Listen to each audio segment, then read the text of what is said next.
क्या चक्कर है? ये लाल बिंदु बार बार मूव क्यों कर रहा है? आंखों ही आंखों में इशारा हो गया, बैठ बैठ जीने का सहारा हो गया।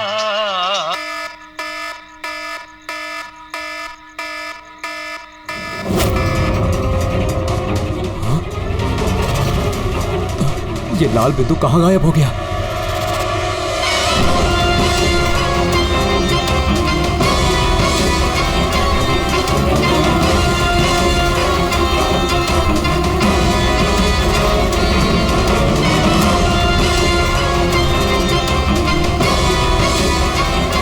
ये जो भी है मेरी तरफ ही आ रहा है।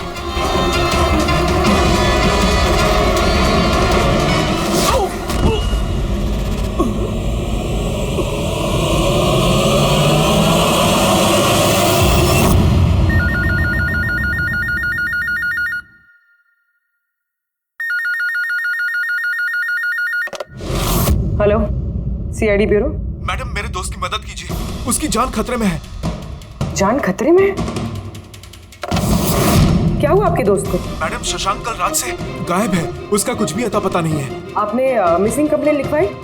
उससे कुछ नहीं होने वाला है मैडम, उसका कोई फायदा नहीं। मुझे पता है उसको कुछ हो गया है। कल रात को वो मुंबई के किसी सुंदर नगर इलाके में फॉक्स हंटिंग के लिए गया था। क्या मुंबई में लोमड़ियों का शिकार? हे सुनो सुनो, अगर तुम सीआईडी के साथ मजाक करने की कोशिश कर रहे हो तो तुम्हारे लिए बहुत भारी पड़ेगा। 2 मिनट लगेगा तुम्हारा लोकेशन ट्रैक करने में और गिरफ्तार करने में। मैं सच में मजाक नहीं कर रहा हूँ सर, सचमुच में उसकी जान को खतरा है। आप प्लीज जाइए, उसको ढूंढिए। नाम पूछिए उसका। आप बोल कौन रहे हैं? सर, मेरा नाम राजीव कुमार है। राजीव, ये फॉक्स हंटिंग ये क्या है? सर, मैं आपको वो सब डिटेल में बताऊंगा, पर इससे पहले कुछ हो ना जाए। आप प्लीज सुंदरनगर जाइए, उसको ढूंढिए। राजीव सुनो, राजीव, हेलो।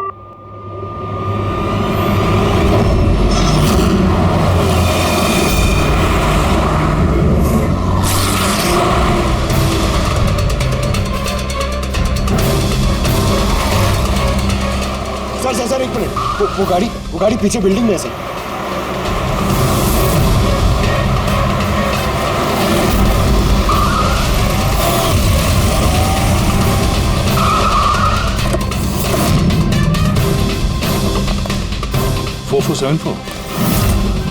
तो शशांक की गाड़ी का नंबर तो यही है। अगर ये शशांक की गाड़ी है तो फिर शशांक भी यहीं पर होना चाहिए।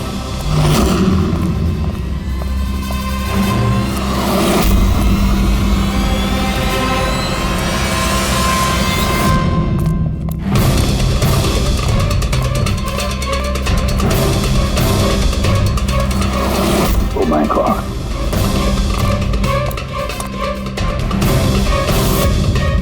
He is dead sir. तो राजू का डर सही निकला। उसे पता था कि शशांक की जान को खतरा है। इसका मतलब राजू जानता होगा कि कौन शशांक की जान के पीछे पड़ा है। पूर्वी, तो राजू को फोन करो।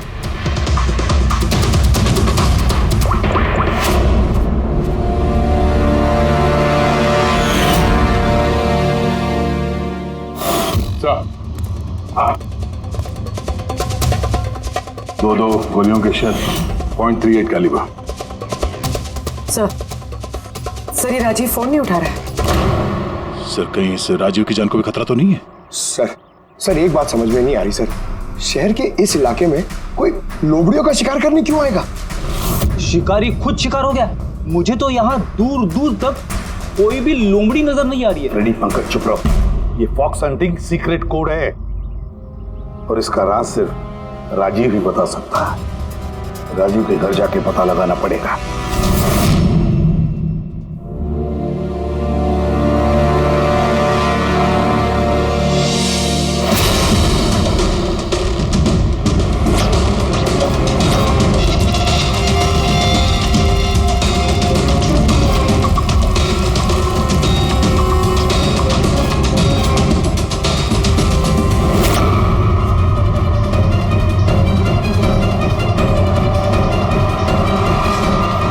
He's dead.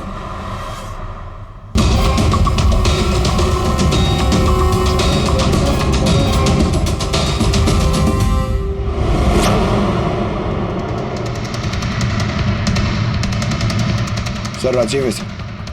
इसने अपने दोस्त की जान बचाने के लिए हमें फोन किया था और किसी ने इसी को मार दिया। और सर मारा भी शायद उसी गन से। ये देखिए .380 की बुलेट शेल्स, ठीक वैसे ही जैसे शशांक की बॉडी के पास में। ये कोई आपसे दुश्मनी का केस लगता है। किसी की राजीव और शशांक से कोई गहरी दुश्मनी होगी। खूनी तक पहुंचने के लिए सुराग हमें इस घर से ही मिलेगा। सर यहाँ तो बहुत सारे पजल के बुक्स और गेम्स हैं। सर डेस्कटॉप पे भी बहुत सारे पजल गेम्स हैं।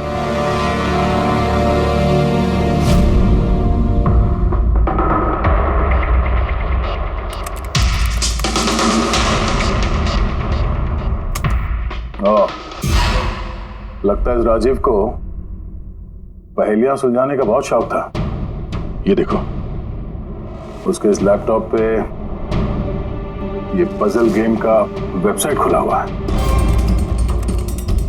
लेकिन सर इस पजल वाली वेबसाइट में है क्या? पूर्वी, लगता है ये वेबसाइट एक ग्रुप की तरह है। ये पजल प्रेमियों का ग्रुप। इस वेबसाइट पे जितने भी मेंबर्स हैं ये सब पहेलियों के शौकीन हैं।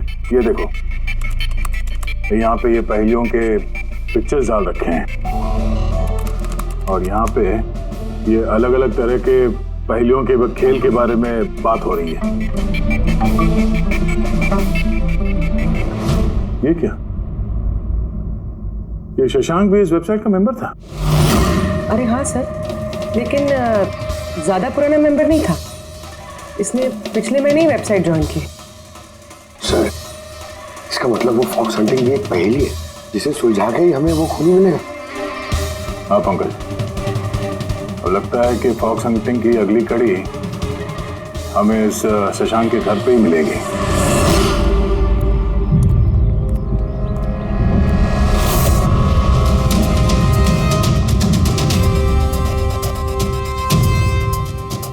ताला लगा हुआ है दरवाजे पे। लगता है शशांक यहाँ अकेला ही रहता है। कमाल है, आज तो शशांक के यहाँ बहुत मेहमान आ रहे हैं। नमस्ते जी। कौन? विकास तुम हो क्या? मैं वो नहीं हूँ जो आप समझ रहे हैं। मैं इंस्पेक्टर दया, सीआईडी से। सीआईडी वाले दया? अरे तुम्हारा तो बहुत नाम सुना है, बहुत कहानियां सुनी है तुम्हारी। शाबाश, ऐसे ही देश का नाम रोशन करते रहो। Thank you. हम लोग यहाँ शशांक जी से मिलने आए थे। शशांक? हाँ। क्या हुआ शशांक? नहीं, कुछ हुआ नहीं उसे। कोई और भी आया था शशांक के घर पे? हाँ, 20-25 मिनट पहले कोई आया तो था।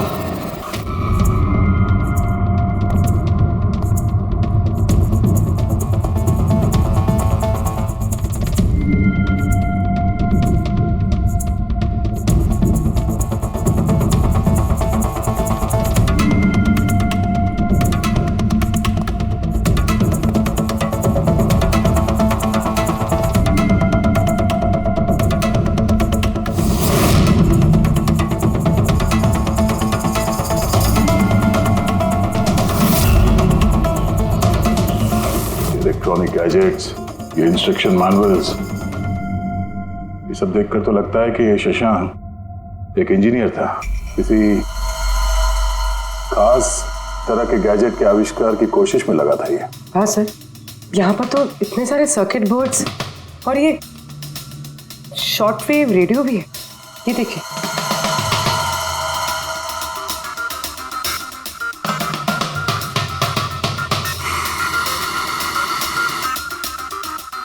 इस जगह पे सामान सब जिस तरह से बिखरा हुआ है, ऐसा लगता है कि यहाँ हमसे पहले कोई आया था इस कमरे की तलाशी के लिए।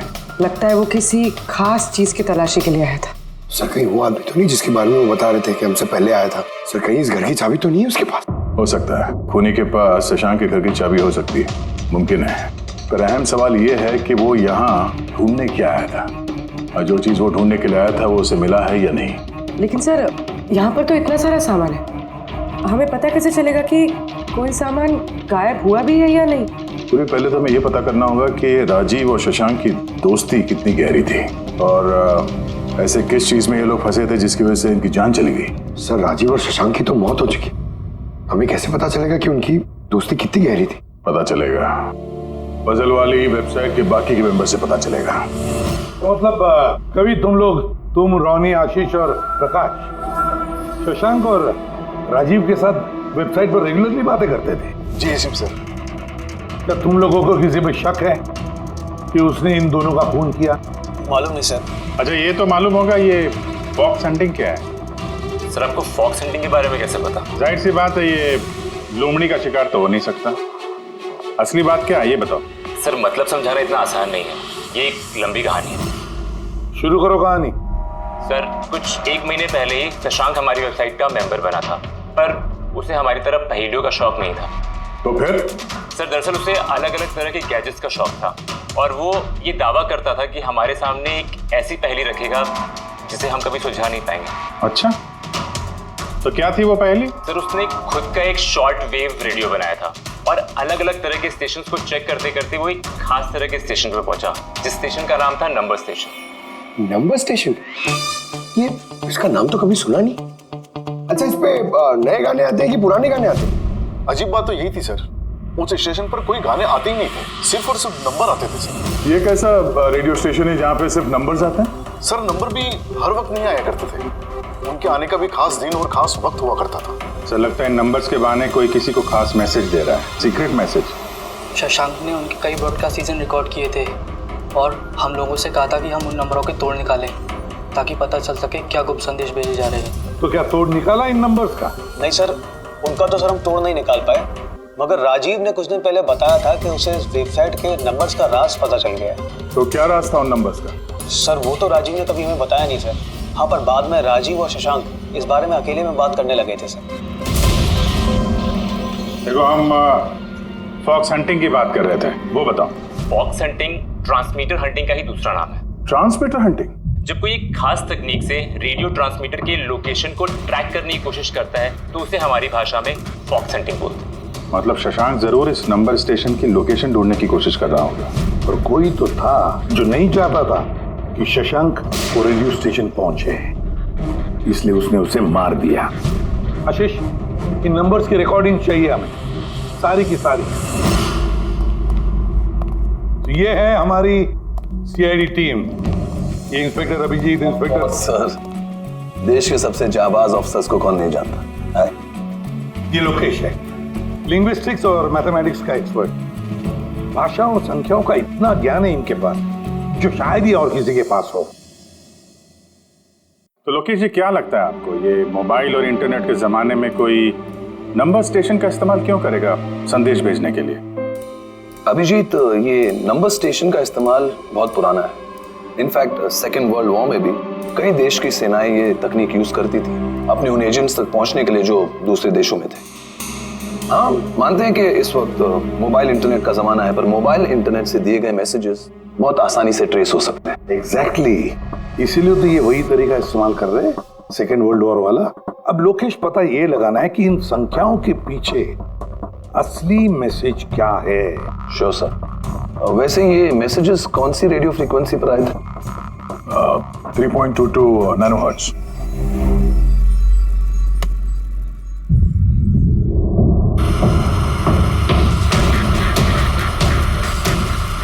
सर, इस रेडियो स्टेशन से तो कोई नंबर वंबर नहीं आ रहा है। I am not surprise. I am sure मुजरिम को पता चल गया होगा कि केस अब सीआईडी के हाथ में है, इसलिए उसने अपना मैसेज देने का तरीका या फिर रेडियो फ्रीक्वेंसी चेंज की होगी। तो नया चैनल ढूंढने में कितना वक्त लगेगा? बहुत मुश्किल है दया। एक नया चैनल ढूंढना मतलब रेगिस्तान में सुई ढूंढने के बराबर है। महीनों या तो सालों भी लग सकता है। नहीं लोकेश, हमारे पास वक्त भी नहीं है उतना। एक काम करते हैं, पुराने रिकॉर्डेड मैसेजेस सुनते हैं। लोकेश जी, ये मैसेजेस हफ्ते में 4 बार भेजे जाते हैं, मंडे, ट्यूसडे, वेडनेसडे और थर्सडे को। ये मैसेज सबसे पहले हफ्ते के सोमवार को ब्रॉडकास्ट हुआ था उस नंबर स्टेशन पे। आंखों ही आंखों में इशारा हो गया। 1 9 4 2 3 4 5 7 0 9 3 5 2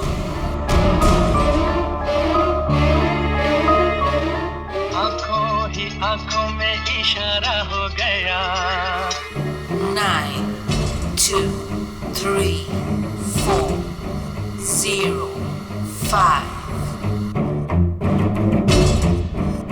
आंखों ही आंखों में इशारा हो गया 6 7 2 7 1 1 आंखों ही आंखों में इशारा हो गया 5 2 1 8 0 7 नो प्लीज टेल मी, ये संदेश चारों दिन एक ही समय पर आए थे कि अलग अलग टाइम पर? नहीं, एक ही टाइम पे, रात 12 बजे। और फिर हर 2 घंटे बाद इन नंबर्स को रिपीट किया गया था। और इसके अगले हफ्ते के नंबर्स यही थे या दे वर डिफरेंट? नंबर्स तो अलग थे, लेकिन पैटर्न सेम था। मंडे को 13 नंबर्स, ट्यूसडे, वेडनेसडे और थर्सडे को 6 नंबर। इससे साफ जाहिर होता है कि जो मुजरिम है रोज अलग अलग मैसेज भेजते हैं, और ये जो मैसेज ये लोग भेजते हैं वो एक मैसेज 4 हिस्सों में कर भेजते हैं। लोकेश जी, 1 मिनट प्लीज, मुझे कुछ समझ में नहीं आया, आप फिर से समझाएंगे? मैं समझाता हूं, तेरा पेपर देना था।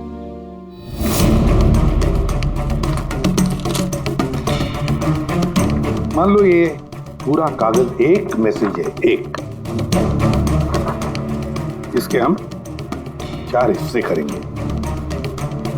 अब इस एक कागज के 4 टुकड़े हो गए, 4 हिस्से, मतलब एक मैसेज के 4 हिस्से हो गए, है ना? ये देखो,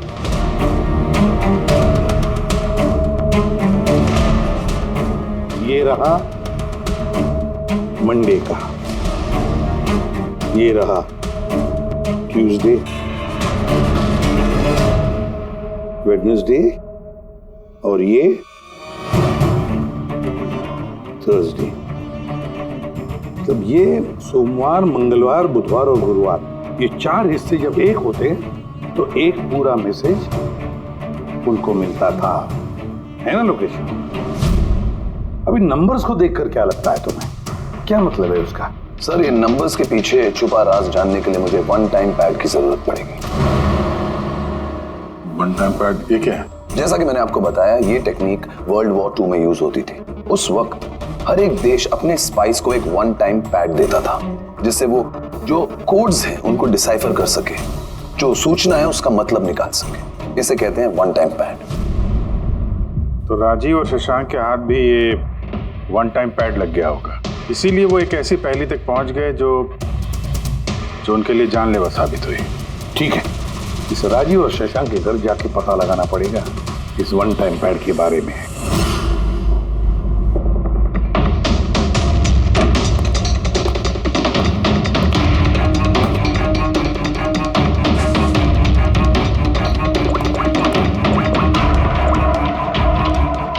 हेलो अभिजीत सर, यहाँ पर तो कोई कागज नहीं है। आपको कोई कागज मिला? हम लोग शशांक के घर में ही हैं, देख रहे हैं।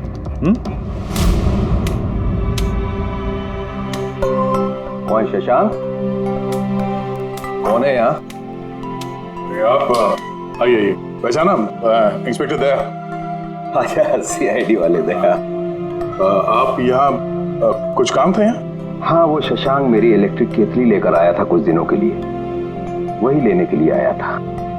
पंकज, सर देखो वहां पे कोई इलेक्ट्रिक केटल है क्या? सर, ये इलेक्ट्रिक केटल तो शशांक की है, इंटरनेट से मंगाई उसने, ये बिल है साथ में। नहीं, ये इलेक्ट्रिक केतली मेरी ही है। लगता है आपको कोई गलतफहमी हो रही है, ये केटल तो शशांक ने खरीदा था। नहीं दया, मुझे कोई गलतफहमी नहीं हो रही है। तुम्हारा ये ऑफिसर या तो झूठ बोल रहा है और या मेरी तरह अंधा हो चुका है। अरे बदतमीजी क्यों कर रहे हैं? मुझे दिखाई देता है और मैं झूठ नहीं बोलता हूँ। यहाँ पे बिल्स हैं, ये इलेक्ट्रिक केटल, इलेक्ट्रिक कंपोनेंट्स, ये सर्किट बोर्ड और ये किताबों का बिल। क्या कहा? शशांक ने किताबें खरीदी? एक और झूठ। अरे नो झूठ, ये मेरे हाथ में बिल्स हैं। शशांक किताबें खरीद ही नहीं सकता। एक मिनट, आप ये ऐसा क्यों कह रहे हैं? क्योंकि उसे डिसलेक्सिया है। डिसलेक्सिया? हाँ, डिसलेक्सिया। इस बीमारी से पीड़ित लोगों को पढ़ना ही अच्छा नहीं लगता। किताबें खरीदना तो बहुत दूर की बात है। पंकज, वो किताबें कहाँ हैं? सर किताबें तो नहीं है, ये खाली डब्बा है। ओह, इसका मतलब है खूनी यहाँ किताबें ढूंढने आया था। तो वो किताबें ही वन टाइम पैड है जिसकी हमें तलाश है। ये कितनी किताबें? 4 हफ्ते के लिए 4 किताबें। कौन कौन सी बुक्स हैं? तो ये है वो 4 किताबें जो शशांक के लिए ओटीपी का काम कर रही थी। Bye bye sun,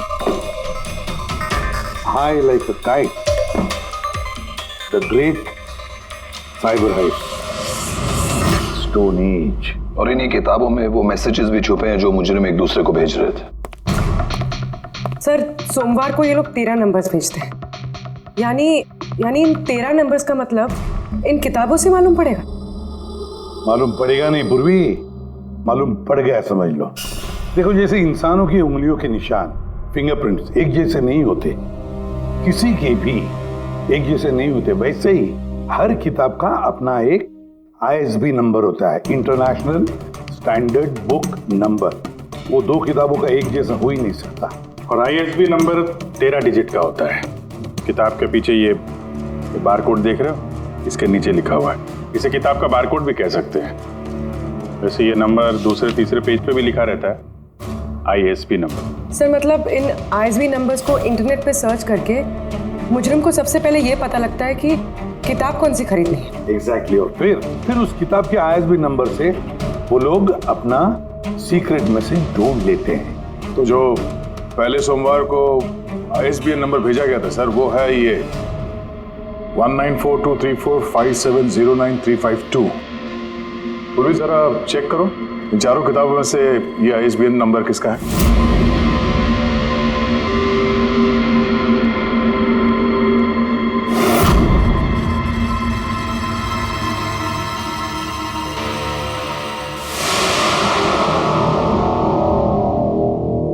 ISB number by सन से मैच होता है।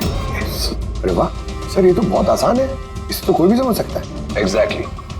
इसी तरह हफ्ते के बाकी 3 नंबर भी डिकोड किए जा सकते हैं।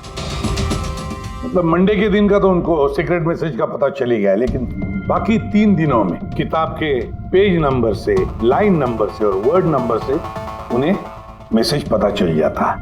सर ये ट्यूसडे को आया message 923405, 92 page number 34 line 05 word, मतलब 92 नंबर पेज पे 34 लाइन 5वां वर्ड। ठीक उसी तरह से हर हफ्ते एक नई किताब और एक नया संदेश।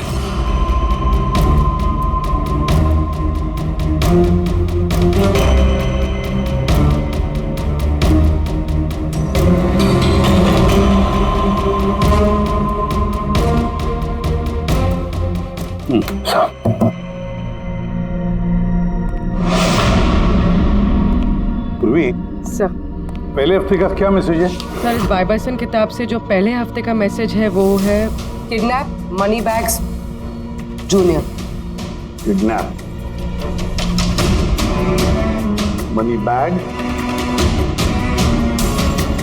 सर दूसरे हफ्ते आया था, ये किताब का नाम है द ग्रेट साइबर हाइस्ट। इसका मंगलवार को आया था सर, रैंसमवेयर। और वेडनेसडे को अटैक। और थर्सडे को आखिरी मैसेज आया था ट्रिंग ट्रिंग ट्रिंग ट्रिंग। और तीसरे हफ्ते की किताब है sir high like a kite. High like a kite. और इसका संदेश है कंसाइनमेंट। कंसाइनमेंट जी सर। बीच। बीच। South Beach. सर ये जो चौथी किताब है, इस हफ्ते की किताब, द स्टोन एज। इसका मैसेज है ट्यूसडे के लिए black forest. Black forest. Wednesday का है गोज। बस इतना ही है सर, इट्स इनकम्प्लीट। आज गुरुवार है सर, ये अधूरा संदेश आज रात पूरा किया जाएगा। हाँ अभिजीत, अब तक जितना भी मैसेज आया हमारे पास अच्छी तरह से स्टडी करके देखना पड़ेगा ये क्या खिचड़ी पक रही है। सर ये पहला message, kidnap money bag junior. ऐसा लगता है ये मैसेज अजिंक्य जी के लिए। अजिंक्य के लिए ही है दया, क्योंकि अजिंक्य सबसे बड़ा फाइनेंसर है फिल्मों का और उसका निकनेम भी मनी बैग है। किडनैप मनी बैग जूनियर, शायद कोई अजिंक्य के बेटे को किडनैप करना चाहता है। जूनियर? हाँ हो सकता है, बिल्कुल हो सकता है अभिजीत। फिर अगला मैसेज है रैंसमवेयर अटैक ट्रिंग ट्रिंग। यार ये ट्रिंग तो हमारी देश की सबसे बड़ी टेलीकॉम कंपनी है, कहीं ऐसा तो नहीं ये गैंग इस कंपनी पर रैंसमवेयर अटैक करने वाली है? सर ये रैंसमवेयर अटैक मतलब? अरे यार कोई ट्रिंग कंपनी के डेटा और सर्वर को हैक करना चाहता है और हैक करने के बाद फ्री करवाने के लिए वो लोग ट्रिंग कंपनी से रैंसम लेंगे। ओ तो इसे कहते हैं रैंसमवेयर अटैक। मगर सर ऐसे कोई न्यूज़ तो आई नहीं है कि ट्रिंग कंपनी पे ऐसा कोई साइबर अटैक हुआ हो। सर मेरे पास भी ये ट्रिंग का ही सिम कार्ड है, लेकिन कनेक्टिविटी का तो कोई इशू ही नहीं है। और सर तीसरा मैसेज है कंसाइनमेंट साउथ बीच। ऐसा लगता है कि साउथ बीच में कोई गैर कानूनी कंसाइनमेंट आ चुका है या फिर आने वाला है। Black forest gold. Abhijeet Daya, इस गैंग का असली गेम क्या है आज रात को 12 बजे से पहले पता लगाना पड़ेगा। और रात के 12 बजे जो नंबर ब्रॉडकास्ट होने वाला है उसे ब्रॉडकास्ट होने नहीं देना चाहिए। क्या काम करो, इस अजिंक्य के घर जाओ और पता लगाओ उसका बच्चा ठीक है क्या। अभिजीत ट्रिंग कंपनी में जाकर उन्हें अलर्ट करो, कहो कि उन पर शायद साइबर अटैक होने वाला है, रैंसम अटैक। और पंकज साउथ बीच जाओ और देखो कोई कंसाइनमेंट आया है क्या या फिर कोई कंसाइनमेंट आने वाला है क्या, पूरा पता लगाओ। सर मैं कहाँ जाऊँ सर? हम कहीं नहीं जाएंगे, हम तीनों यहीं पर रुकेंगे ये पता लगाने के लिए कि इस गैंग को कैसे पता चला कि शशांक और राजीव ने उनके सारे मैसेजेस डिकोड कैसे किए।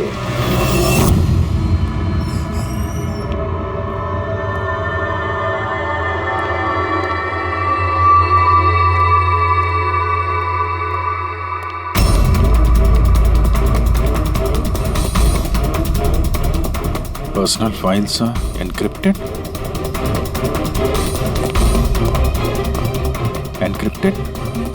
सर क्या चाहिए सर, किसे मिलना है आपको? फिलहाल सबसे सीनियर कौन है इस ऑफिस में? सर सभी सीनियर्स यहीं पे हैं, सीईओ और कंपनी के मालिक भी यहीं पे है, बट अभी वो लोग एक अर्जेंट मीटिंग में बिजी है। कहाँ चल रही मीटिंग? देखिए अभी आप उनसे नहीं मिल सकते। कहाँ चल रही है मीटिंग? सर वो वहाँ पे कॉन्फ्रेंस रूम में। किसी को कानो कान खबर नहीं होनी चाहिए इस अटैक की, मीडिया वालों को तो बिल्कुल नहीं तो मार्केट में हमारा नाम खराब हो जाएगा। ये बात बाहर नहीं जानी चाहिए, समझे? Thank you. जिसका डर था वही हुआ, गैंग कामयाब हो गया इस अटैक में। हेलो दया, अब देखते हैं शशांक के बाद और कौन कौन से लोग इस वेबसाइट के मेंबर बने हैं।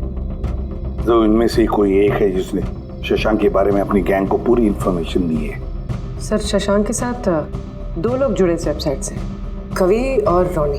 कवि और रोनी, इनकी डिटेल है क्या? देखो सर ये कवि थाने में रहता है और इसकी किताबों की एक दुकान है।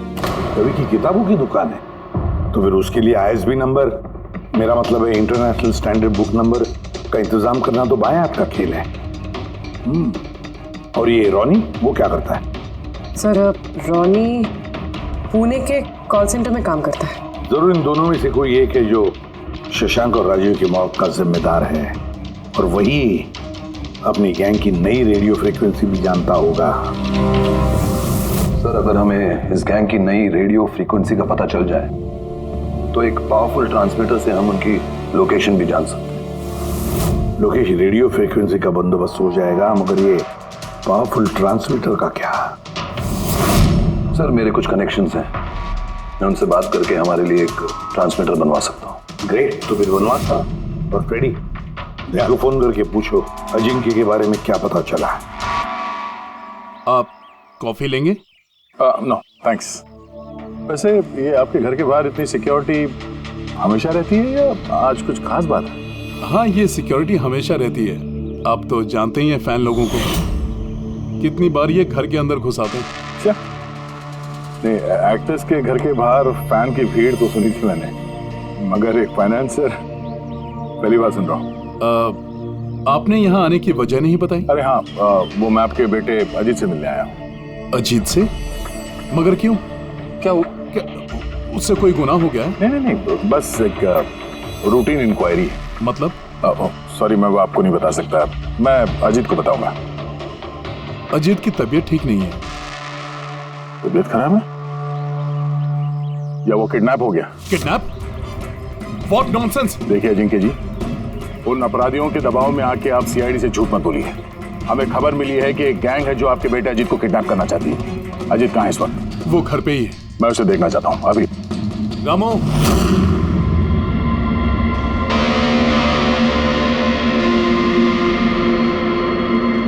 अब तो तसल्ली हो गई। मैंने आपसे कहा था ना, मेरा बेटा घर पर ही है, उसकी तबीयत ठीक नहीं है। जाओ बेटा, कमरे में जाके आराम करो। एक मिनट।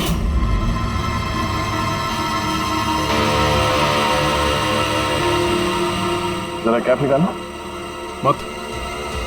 मत उतारना टोपी। क्यों नहीं? हाँ? क्या कहा मैंने? क्या बता रहा हूँ? चलो। नहीं। उन्होंने क्या बोला?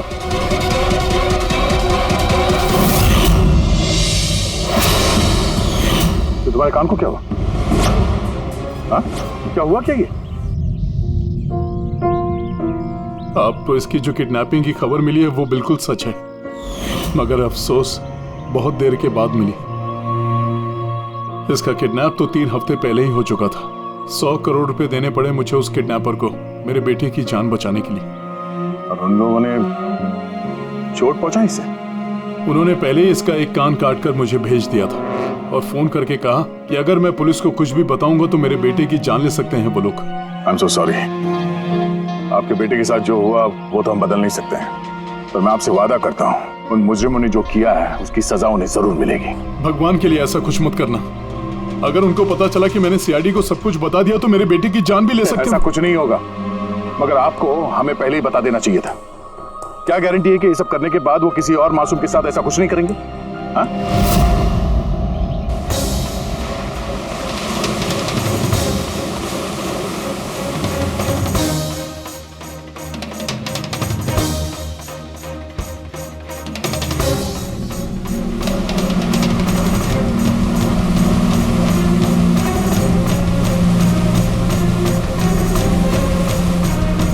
अगर वो कंसाइनमेंट आ चुका है और डीलिंग हो चुकी, फिर तो कोई सुराग मिलना चाहिए यहाँ पर।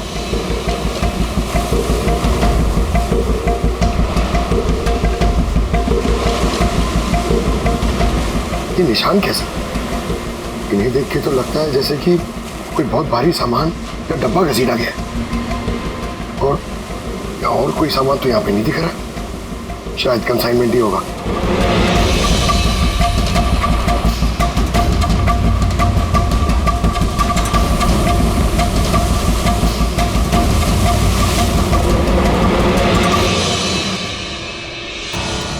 आपके पास तो काफी अच्छा कलेक्शन है किताबों का मिस्टर कवि। आप लोग यहाँ मुझे बुला लिया होता मैं ब्यूर आ जाता। हम लोग वीडियो चैट भी कर सकते थे फिर से।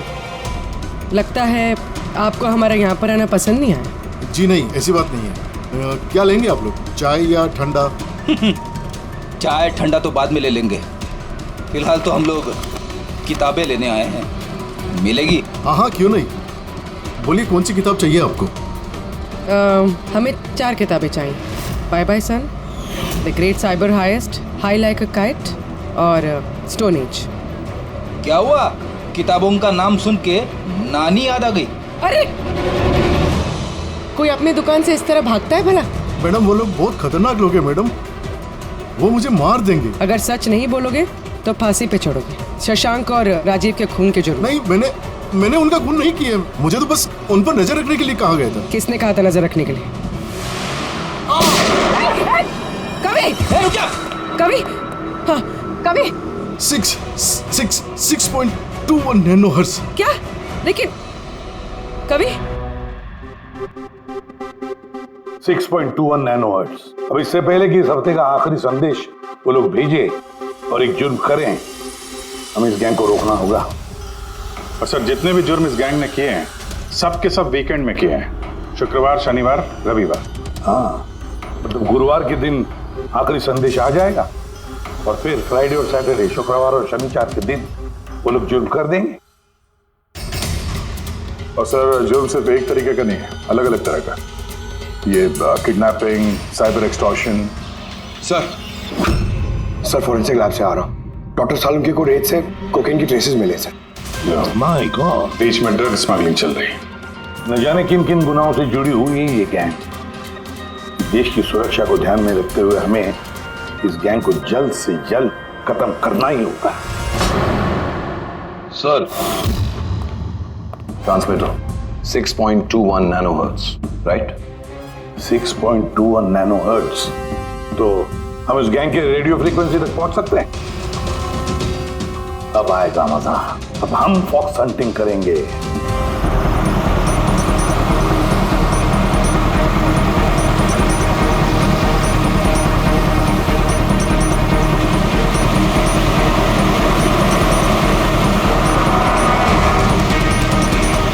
बस सर, यही सिग्नल दिखा रहा है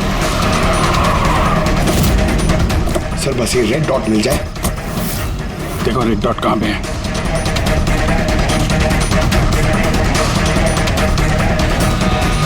सर 12 बज रहे हैं, ये ब्रॉडकास्ट किसी भी वक्त हो सकता है। मैसेज मिस नहीं होना चाहिए। हाँ, किधर है सर? एक मिनट सर।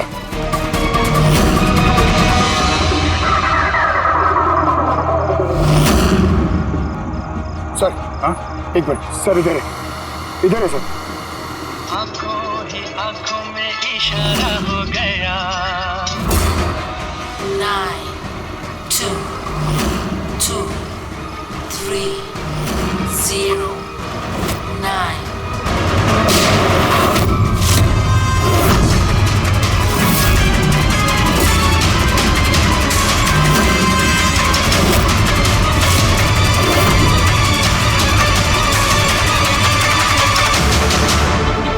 Oh no, इसने तो अपने आप को गोली मार ली। है? आई गैंग का लोगो। इस गैंग से तो हमारा सामना पहले भी हो चुका है। कौन है तुम्हारा बॉस और कौन कौन लोग शामिल है तुम्हारे धंधे में? इसका जवाब आप मेरे मुंह से कभी सुन नहीं पाओगे एसीपी साहब। इस गैंग में काम करने वाले अपने बॉस का नाम बताने के बजाय आत्महत्या करना ज्यादा पसंद करते हैं। ये तो गया, लेकिन अगला जुर्म होने से रोकना होगा। वो क्या नंबर है उसका देखो, मैसेज का क्या मतलब है? 92 number plate 2309, 23 number line. Kaboom. Kaboom? Kaboom क्या होता है सर? कबूम मतलब धमाका। धमाका मतलब कि कोई बम ब्लास्ट होने वाला है? पहले जो शब्द मिले थे हमें मैसेज से वो थे the stone age, black forest, ghost और अब कबूम। ब्लैक फॉरेस्ट में धमाका। इसके पहले कि और मासूम लोगों की जाने जाएं, पता लगाना होगा ये धमाका कब और कहां होने वाला है।